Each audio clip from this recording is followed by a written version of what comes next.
Director of Communications here at the American Visionary Art Museum.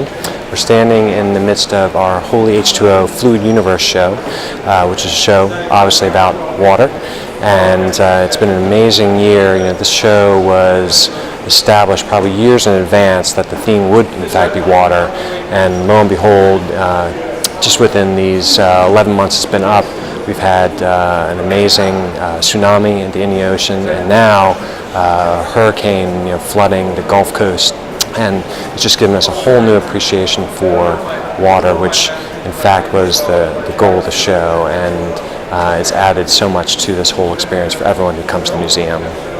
Part of my role here is to communicate to the community and the country as to what is going on here at the museum, and every year we have a mega exhibition, of which the Holy H2O Fluid Universe is our current exhibit. October 1st, 2005, we'll be opening our Race, Class, Gender Does Not Equal Character show, which is really a show about character and those elements of our lives that in fact have no impact on one's character. And we've identified, of course, race, class, and gender as three of those things that we have constructed that really have no bearing on the type of person that we are. So this is going to be an amazing show. We've got artists from around the world. It includes artwork from Japanese internment camps from World War II. We have a Chinese cave dweller, an artist who lived alone in a cave and did amazing paper cuts. We have an interactive piece by Helen Burson, who created this computer which our visitors will be able to stand in front of and then transform themselves digitally into 6 different races. And these are just some of the amazing things that are going to be at this next exhibit.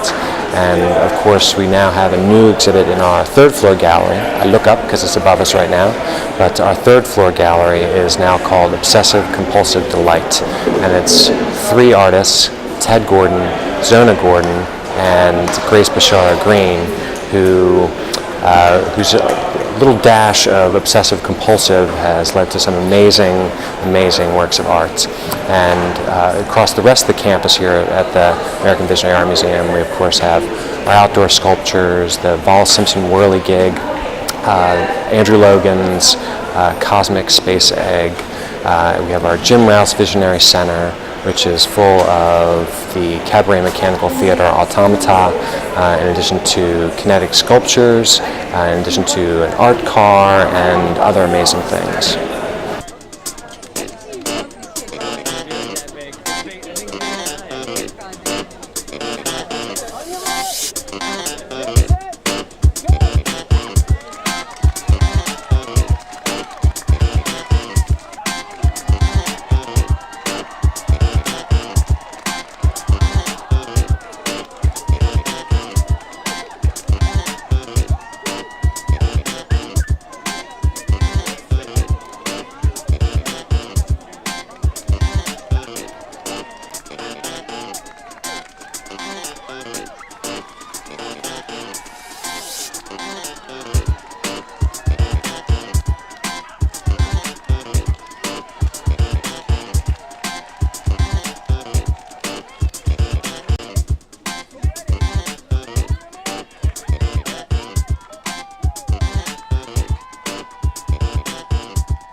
My name is Seska Ramberg, and I'm a clinical social worker from here in Baltimore. It was really my great privilege, in the most genuine sense of that word, to be able to go to Sri Lanka after the tsunami. I was there for 6 weeks in February and March, and brought back with me a collection of 314 drawings and paintings done by the people that I worked with there. I was on the south coast of Sri Lanka in the districts of Galle and Matara. I worked primarily in the camps. They're called IDP camps, internally displaced persons. I was principally with children, but as anybody who works in relief knows, if you make connection with the children and get them excited about what's going on, then the parents and grandparents and adult lookers-on will inevitably be drawn in as well. I did a number of things while I was there. I taught massage, partner massage. I did creative movement, theater, but I did a lot of artwork. I bought art supplies from the local shops that were struggling to get back on their feet. When one shop would be sold out, I'd move on to the next. In fact, one day I went to ask for art supplies, and they said, "You were here already. You bought everything we had." So the children there absolutely love to draw, and they also they benefit from art education. One thing about the collection that has been really extraordinary that people have noticed is the technical proficiency of these children. It's a great message to us here in the States, where we've cut so much of the arts funding, what richness there is in art education. So not only obviously in the skill development, which gives these children such a sense of ability and competency, that they can master something, that they can give shape to an image, but it just provides an avenue, a venue for them to really work through their feelings. I had heard reports before I went that aid workers had gone in and asked the children to draw what happened as a way to release some of their anxiety about the tsunami. Safety, providing safety is always a first thing that you want to do in working with disaster victims, survivors.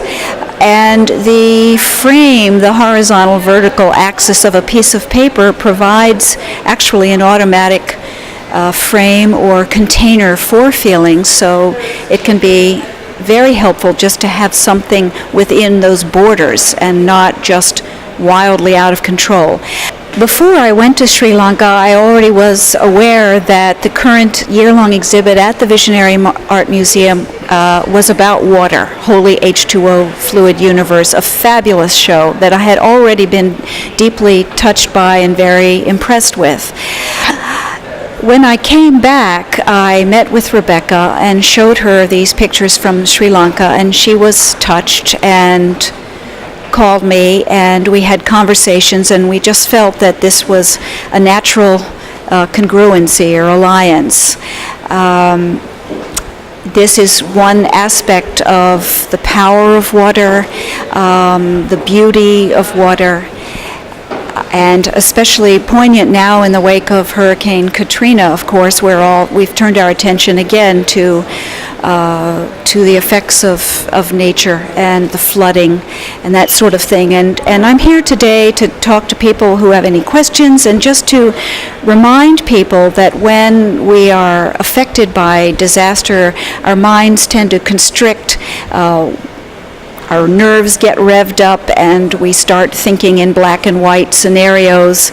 It's important, I think, to remember, as true as it is that people have lost just an inordinate amount, that the grief is something that we can't even wrap our hearts or minds around. At the same time, much is still intact inside, in the interiority of these people who come from a place that is as culturally rich as probably any place in the world.